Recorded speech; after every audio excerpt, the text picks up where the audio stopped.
Hi, I'm Curtis Marshall, and you're watching the Best Practices Show with Kirk Barrett.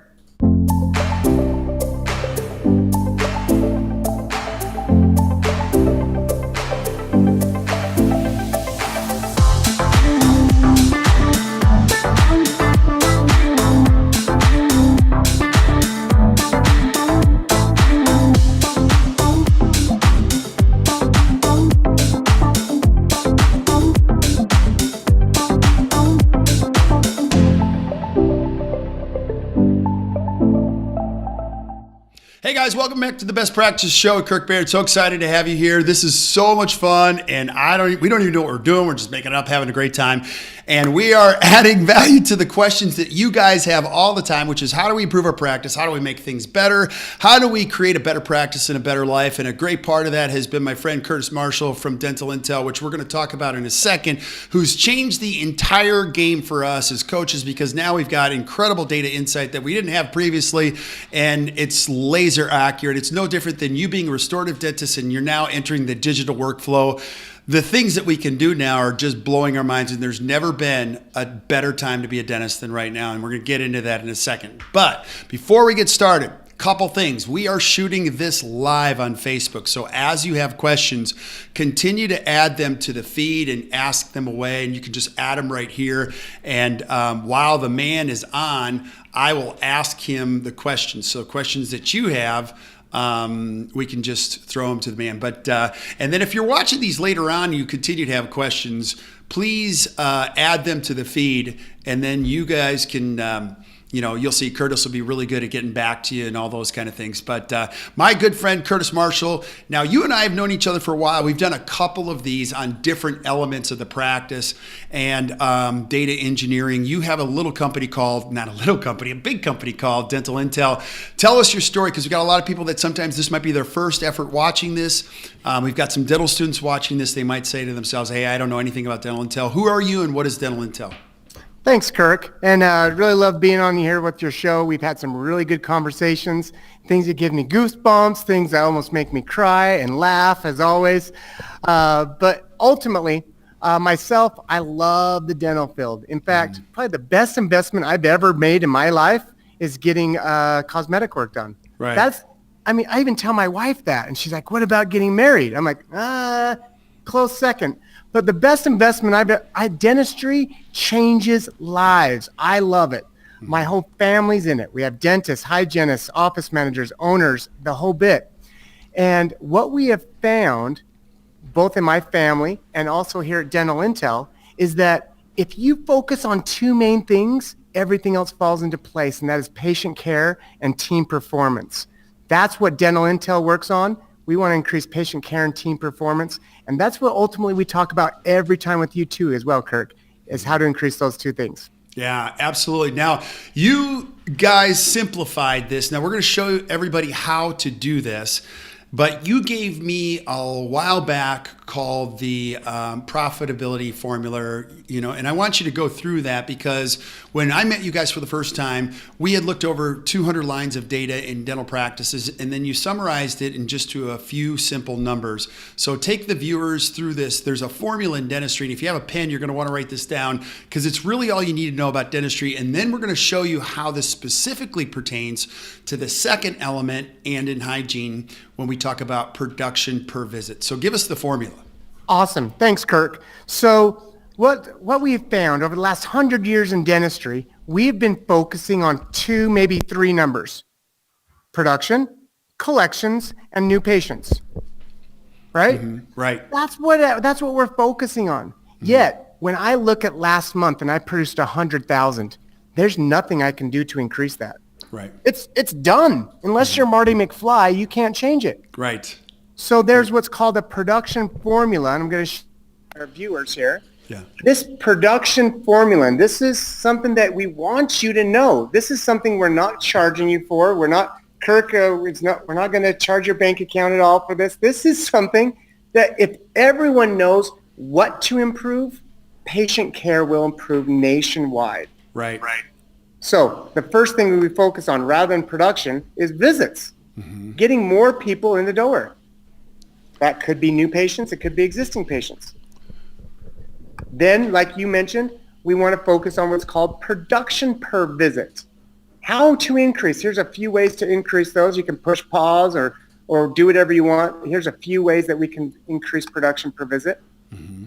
And then it's increasing the collection percentage. Kirk, in an office, if we produce $100,000, are we going to collect $100,000? Well, my answer would be naturally yes. Of course. But you're going to find that most offices don't do that. They don't naturally collect 100%. And there's a discrepancy. Oftentimes it's between their real production, which is their gross production, and net production. But then you also have another fall off when it comes to actual collections, which we can get into a little bit. But here's the most important part. You're asking another question behind the question, which is you got to know this number. And most people don't know these numbers, and they guess at them and they go, no, we get everything. Well, there aren't many practices that get them all.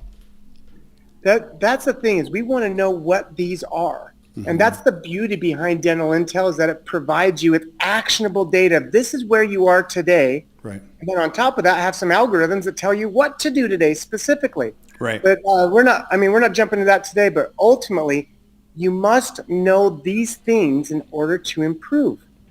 Yeah. So we're going to be focusing on one small area today, just production per visit, like you mentioned. But in order to talk about this, we need to understand the whole picture, which is visits times production per visit times collection percentage. That's what equals our collections. Yeah. Now, can I just say one thing too, Curtis? Because if you haven't been a part of this series before, an important thing to understand is this. What gets measured gets improved, but what gets measured and reported on exponentially improves. And each incremental change that you make, you might think this is not a big deal, but when you improve the number of visits by a fraction, you improve your production per visit by a fraction, you improve your collections by a fraction, it has a compounding effect. And you were just giving me a tour of your office, your brand new office, which is gorgeous. And you showed me a story on the wall about a pilot that got on a plane. And I love that story. And what happened? It's a terrible ending, but it's an important lesson. So tell us the story behind that flight. Very important, Kirk. And thanks for bringing this up. So this plane left out of New Zealand, or actually out of Australia. And they left from Australia and they were going to go visit Antarctica on a touring trip. Well, back in 1979 is when this event happened. They were off just 2 degrees, and they didn't have instruments to tell them that they were off 2 degrees. So they were going on their path, and once they got to Antarctica, they hit a mountain. Unfortunately, because of a small little thing that they didn't know that they were off. Because of that small little thing, the whole plane crashed and it killed everyone on that flight. Right. Very sad, but very good learning experience for us as dental professionals. Yeah, and so while that's a terrible ending, the moral of the story is what you don't know can hurt you in the process of running a business. And I think it's actually irresponsible now to run a dental practice without really great data. So let's go into this. How important, let's talk about the why behind hygiene. And when we talk about hygiene case acceptance, what you guys have learned in studying now over 4,000 practices that you're monitoring every day. You're talking about billions and billions of data points from all these practices. What are you guys learning at an exponential pace behind this data? Well, that's a really good question, Kirk, because what we're learning is, just like you mentioned, if we just know which levers or which buttons to push, right, it's a lot easier. Rather than saying do better, do more, work harder, work faster. No, let's just say, this is exactly what I need to do. Boop. And Kirk's team, the people who understand these data points, can say, this is how you push that button. This is how you pull that lever. Right. And then everything falls into place. We get patients who return, patients who refer, and patients who accept treatment. Right. Those are the main things that we want to be aware of. Yeah. Now let me pull this in, because some of you might be watching this thinking, well, this is all about money. It's not, because I love the heartbeat behind the whole process of the educational things that you and I have been talking about. It's basically 2 things, Curtis. What are they? You guys have 2 goals. I love these goals. Patient care. We want to increase patient care. and increase team performance. And when you do those things, the natural byproduct of it is obviously the business does better. It always will, but we got to do the right things first. So I tell everybody, don't go into this looking to make more money. That will happen, but the thing that you have to do is get these items right, and then the byproduct is beautiful. So take us into this. Oh, go ahead. And here's why, Kirk, that dollars really are important. It's not to pay for the Ferrari in the back of the office. That's not why dollars are important. The reason why we want to focus on dollars is because if I've got a crown and I do zero production on that crown, you collect $0. Right. I'm not any healthier. In fact, I'm getting worse because that decay doesn't go away. But if you charge me $1,000 and now you do $1,000 of production, what really happened was there's $1,000 of patient care. Right. In dentistry, it's one of the few things that each dollar is associated to patient care. Yeah. And so thanks for bringing that up. So today what we want to focus on is increasing the dollars in hygiene. Okay. And the hygiene visit hygiene visit. Now, let me start with the most obvious question that I get all the time when people are on this platform is they start to look at these levers of profitability. We get to the second one, and naturally everyone says, well, okay, why do you group doctor PPV and hygiene PPV together? Because it's not the same. Like, I got 3 hygienists. It doesn't compare to a doctor.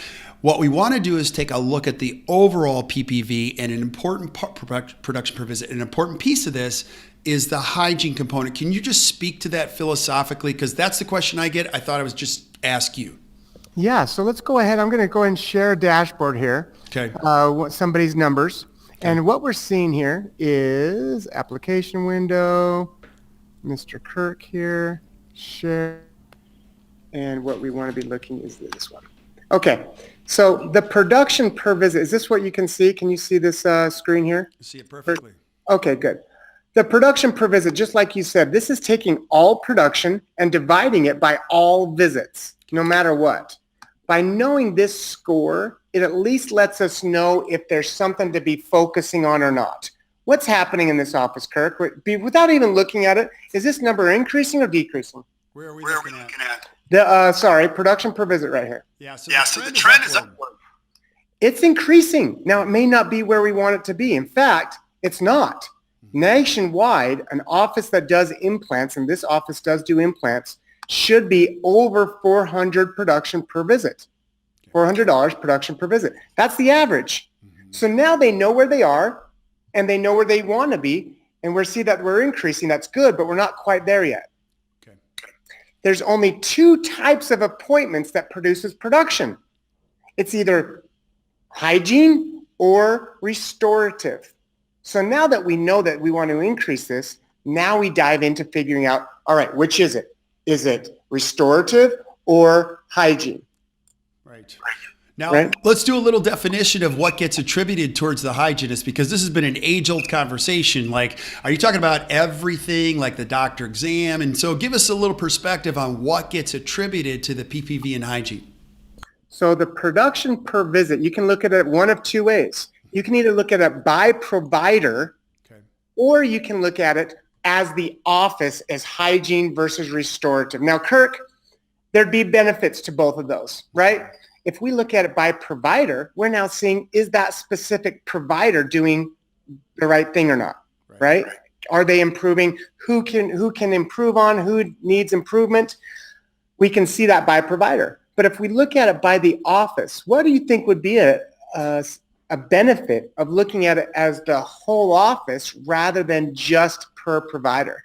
Well, I would say the first thing is that collectively we can learn and we can see how much our individual contributions are helping the whole. That would be my first thought. But the second thought would be like, we just need to know where to start so we can improve. So Curtis, as you throw these numbers at me, one of the things that I just think human beings, like, we need to know what's normal, what's average. It'd be like saying your kid took this test and they got a 2,230 and you're like, well, I don't even know what that means. Like, what's average? What's good? What is that? good? Is that bad? So getting a good idea of how we compare and what can be improved, because you guys are all about opportunities. You're not about making a hygienist feel bad or a dentist feel bad. It's about exploring opportunities for growth and then lighting a path that leads that in that direction. Kirk, there couldn't be a better way to put that. We first need to know where we are in order to get where we want to be. Right. If I want to get to Hawaii, I first need to tell them that I'm leaving from Salt Lake City. If I don't tell them I'm leaving from Salt Lake, they might book my flight from Wisconsin or some crazy place like that. Right. And I hope you're not driving to Hawaii. That would be bad too. So exactly. So if I need to know where I am first. Mm-hmm. So let's find out where this office is first. They have almost 1,400 people that have had a hygiene visit in the last 18 months. That's what this is saying. Active hygiene patients who have had a cleaning in the last 18 months. Okay. Well, out of those patients, how many have a future hygiene visit? Now, I don't have my glasses on. Tell me, it's hard to see that for me, buddy. 65%. Let me go ahead and zoom in a little bit for everyone. Which is pretty low. Yeah, for hygiene? Yeah. Now, if there's the whole office counting denture patients and limited exams and everything, that'd be okay. Right. But since we're looking at hygiene pre-appointment, we'd like that to be at least 80%, mm-hmm. right? Absolutely. For a lot of different reasons. Number one, you're driving patient retention. And at the end of the game, you're also driving practice valuation. That's for a whole other conversation. But I want to help a dentist that's watching this understand that these little metrics mean a world of difference later on. Here's what we're really going to be jumping in today. Out of the 13, almost 1,400 patients, we are seeing that, look at the denominator there. See how the denominator on perio percentage is 816? Mm-hmm. That means that there are 816 patients over the age of 30. So that's our denominator. Okay. In our hygiene, within our hygiene, 118 patients are over the age of 30. Out of those patients, only 79 are in perio, which should be closer to 30%. We're seeing the ADA and the CDC that they are saying at least 30% have perio. Okay, and I'm going to ask you the question that we get. Why do you think it's so low? Because I don't think periodontal disease is disappearing. Do you? Oh, well, the numbers aren't showing that. That's for sure. There's lots of reasons. Most of it's right up here or right here. We feel like it's okay, or we're scared. Up top, what we're seeing is we're fearful of getting people to say yes to perio. Mm-hmm. What about you, Kirk? What are you seeing nationwide? Why do you think that it's a little low? I think a lot of it has to do that we're a little afraid or we undervalue what we do. You know, hygienists are sometimes afraid to tell patients that they've got some level of infection. They're often afraid to discuss how the fees might change when we come back for therapy regarding perio. And really the essence of it is we serve, hygienists do an amazing job, but they serve champagne and they charge for water, which means ultimately we just don't value what we do. And when you undervalue what you do, people undervalue who you are. But that's for a whole other conversation, because when a hygienist truly starts to communicate this value and the perio numbers go up, we see the 4,000 codes go up where it reaches the percentages that you're talking about, Curtis. What naturally happens is patients ultimately want better care. And so we find that there's a direct correlation between the perio numbers improving, where patients get healthier, and the restorative number goes up. Because if you're a dentist and you're watching this, you can't even deny the fact or even talk about the fact that perio is the foundation for restorative. So these things all come together in the perfect storm, but a lot of times we just need to know the number first. And if they say yes to perio, guess what they're going to say yes to next? Absolutely. I mean, it's such a follow down cascade experience. Right. So, Kirk, the title of this podcast, of this show, is saying, hey, we want to hygiene case acceptance, right? Right. Well, first off, we need to realize that in case acceptance, we've typically bundled it all together, and we've kind of done a decent job of tracking case acceptance. Mm-hmm. Well, this software automatically tracks it all for us. But what we're going to do out of this whole bunch is we're going to segment just the hygiene procedures. Okay. Acceptance on just hygiene procedures. So what procedures would be considered if your hygienist said, hey, Kirk, you need X for hygiene, not for anything restorative, just hygiene in order to increase the health of your mouth, what would be a procedure? Well, you talked about the routine, adult prophy. You talk about children prophy. You might talk about 4,000 codes. You might talk about, there's a whole gamut of things. And I'm not the best on procedure codes. That's not my game, and that's your game. But those would be my first initial thoughts. You're absolutely right. The 4,000 codes, which are the perio codes, right? So all perio codes, that's hygiene. Mm-hmm. Sealants would be another thing that's hygiene on preventing decay. Right.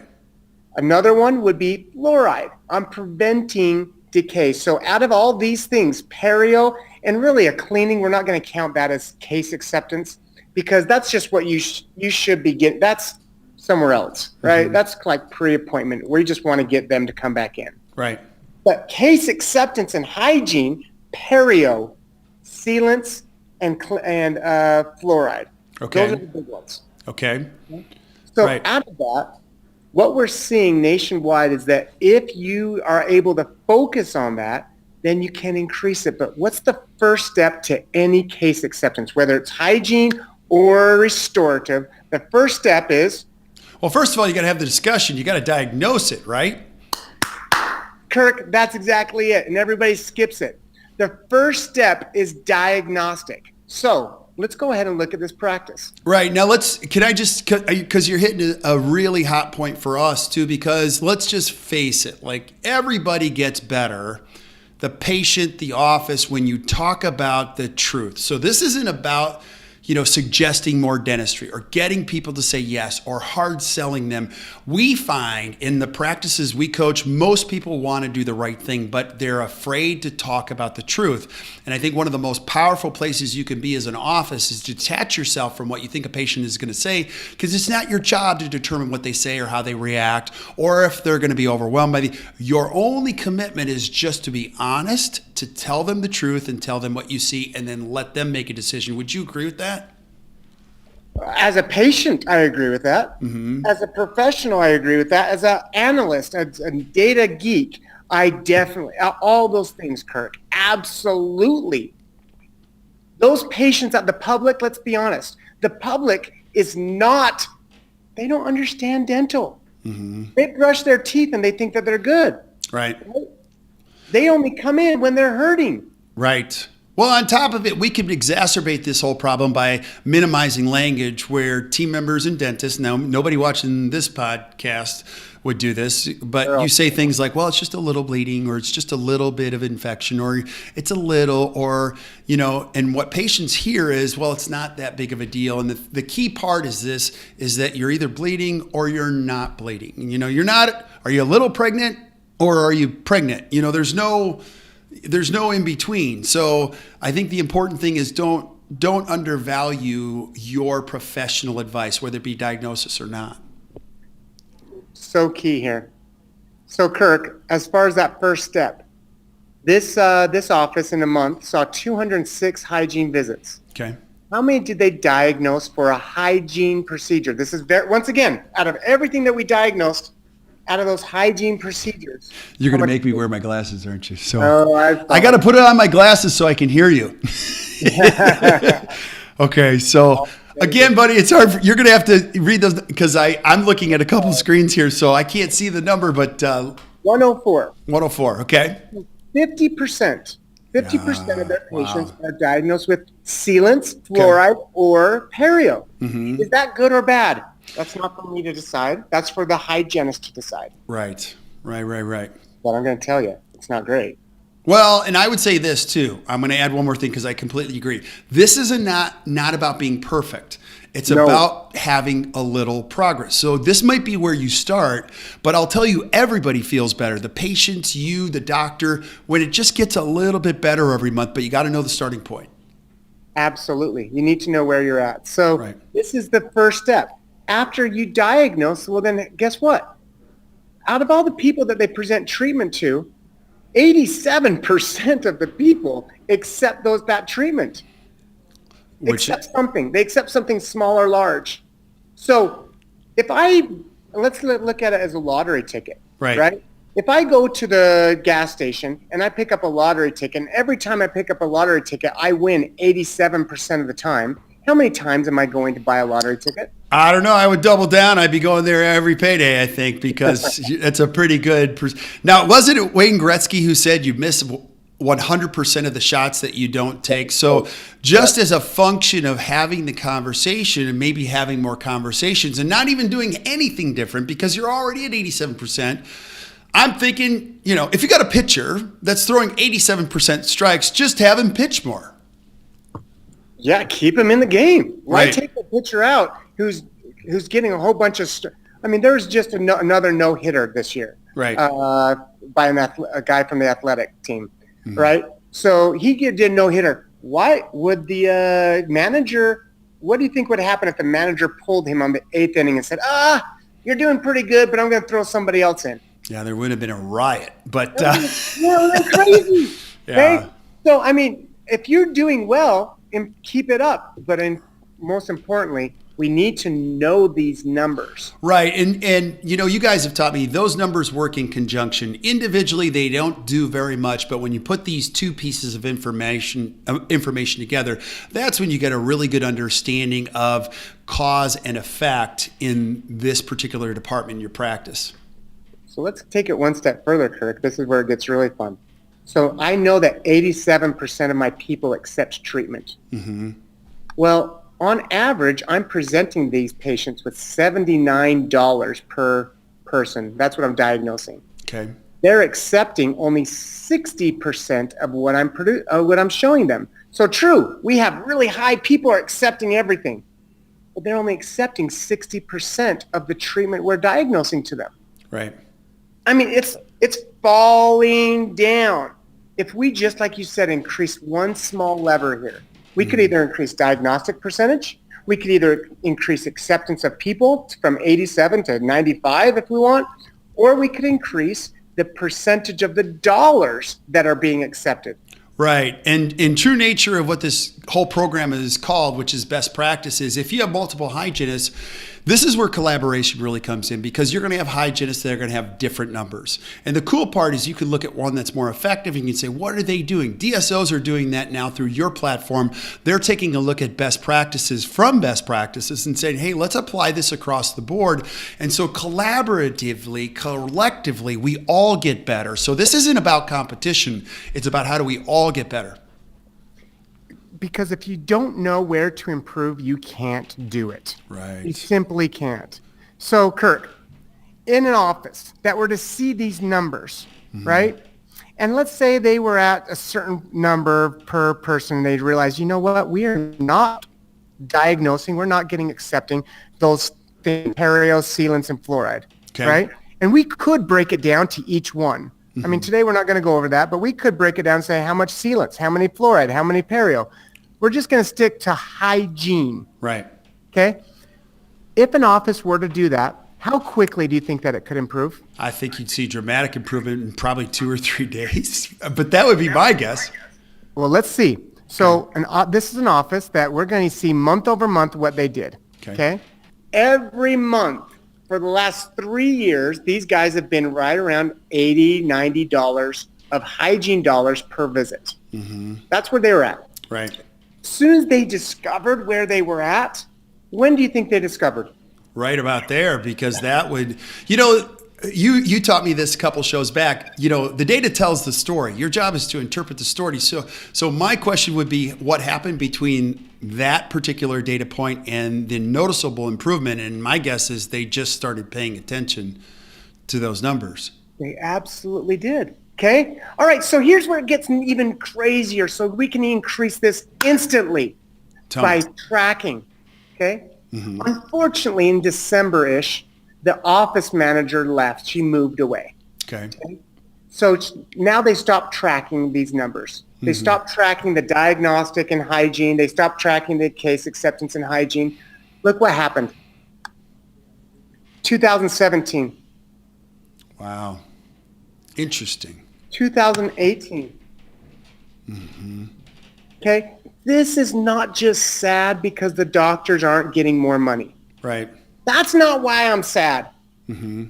Why we're sad here is that the patients are not getting the care that they need because the front desk person left and the new one did not pick up the data points. Mm-hmm. Right. Let's not let our patients slip away. Let's not let them get poor care. These patients need better care, and so do yours. And if you don't know where you're at, you can't improve. Right. My first thought as a coach or consultant is thinking about the overall health of the practice, just emotionally, or even the health of the dentist, because the dentist is probably stressed too without even looking at any of these numbers. And let me just speak to that. As a dentist, your guess is probably, oh my gosh, I lost one of my team members and now my practice is going into a tailspin. When you have data, it's not emotional. You can look at data and you don't have to get upset. You can't get mad. It's just data. And if we don't have data, we're just having a conversation because everybody thinks they're doing a great job and they are. Their hearts are in the right place. But often the data tells you the whole story. It'd be no different than me trying to run a baseball team and I just put my favorite players in there. You know what I mean? And I'm not paying attention to that my slugger is batting ninth, which is dumb, right? That's not smart. You're always going to put your best hitter where? Oh, you're going to put them in, what is it, 4? You're going to put them in cleanup. Now, if any of you go to a Major League Baseball game, you can't watch a game without overwhelming data. Now they don't even do batting average. They've got OPS, which is on base plus slugging percentage, which not only tells you how much they're going to get on base, but how far they're going to go around the bases. And they got spray charts. Now when you got Mike Moustakas up to bat, nobody's in left field. And you're like, this is nuts. But they have a lot of data to know he never hits over there. We're all going to go over here. And now he's not hitting. And now I'm like, oh, this data thing's screwing up baseball. We can't even enjoy it. And now everybody's over now, and I've watched even some of the best managers in the major leagues pull a pitcher after one pitch. They obviously know something we don't, which is they've got the data. They know how to manipulate or organize a game, and they're doing it and doing it really, really well. I mean, heck, you look at anything, golf, you look at, even I've got an app on my phone. It's called Game Changer for fourth grade baseball. You can, and you've been running a dental practice for 20 years. You don't know any of your data. I know the batting averages of the fourth graders on the baseball team. You know what I mean? So I just think data, and data's it's the new hot thing. It's the engineering. And for your hygienist, do you know their diagnostic percentage? Right. Do you know their case acceptance percentage? Right, Do you know right, their reappointment percentage? These are things you need to know. Right. And it's not just because we want to know the worst. Right. We also want to know the best. Yeah, we do. And also too, a lot of you maybe are baby boomers and you're trying to navigate the next chapter of your career. The worst thing to do is what you said before, is to get in a car, build a business, and just drive. You got to know where you're going. And now we wouldn't even think of getting in the car without putting a GPS in our phone, because that's a waste of time. Yep. So that's the truth. Yeah. That is the truth. Kirk, this has been super cool, because now what's going to happen is, now that we understand that there's a need for this and what that there can be tracked, patients are going to get better care and the team members are going to be less stressed. They're going to take better, and then it's going to take better care of the patients. And then they're going to be even more less stressed because the doctors aren't yelling at them because we're getting more production. And then we're going to get better care. And then the patients, it's an awesome cycle that goes over and over again. Right. Now I got to do a shout out to my man, Deepak, I love it. Look at this. Look at that. He's very thoughtful in his response. So Curtis, can I throw you one question from our main, Deepak, I just love your questions. I was about to say what you just illustrated, that one great benefit of tracking numbers is to quickly identify a wrong trend and arrest and reverse it. Dentists need to appreciate the economic loss here and use it as a motivator to do the tracking and staff training upon new hiring to maintain tracking. Dude, you're brilliant. So he's so brilliant. He's a smart dude. You meet him in person, first of all, he's a super nice guy, crazy brilliant. So Deepak, awesome. I love your thoughts, but it is the future of dentistry. And I couldn't even imagine running a business without having any data, to guide it. But Curtis, give us some last, as we wrap this up. Some of you might be watching this and you're a little overwhelmed. You're like, okay, well, easy for you guys to say, I've been running it on spreadsheets for years. How do we do this? And you guys have been so kind to offer a complimentary snapshot for those people watching the Best Practice Show. We're going to post a link to it. You can try it for free. It takes 5 minutes. It'll plug right into your software. But give us some perspective on how this works and the future of data. Well, here's the main thing, Kirk. is that everything is getting improved with technology. Rather than looking in the past, we can now really use a crystal ball and know what to do in the future. Right. So for anyone out there, just let us know. Click that link for the show here, and what we'll do is we'll give you a free snapshot or kind of an insight, looking through the looking glass of your practice to see where you're at on hygiene case acceptance. Right. We can show you that right away. Yep. Right? We want you to know whether you get, I don't care, to be honest with you, I don't care if you get dental intel or not. I want you to look and know where you're at, though, so that you can improve. Right. Once you know where you're at, then you can go to wherever you want to go.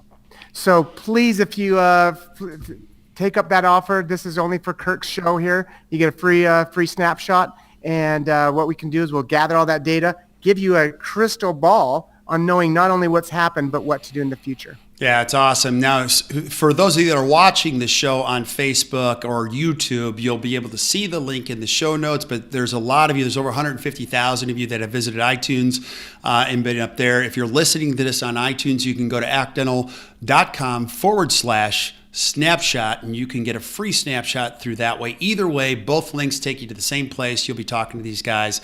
And Curtis, we couldn't be more grateful. You have changed the game for us and so many dentists that we coach and ultimately the patients that they serve. So we are big, huge Dental Intel fans. You guys are clearly amazingly brilliant people. So thank you so much. So, well, buddy, this is like the best show ever. I mean, if you look at all the different shows out there, you got some late night shows and whatnot, but this show right here, Kirk, is the best. So it's only because you got the two best looking bald guys, and I'm definitely in second place, man. I don't even know. I got a lot of,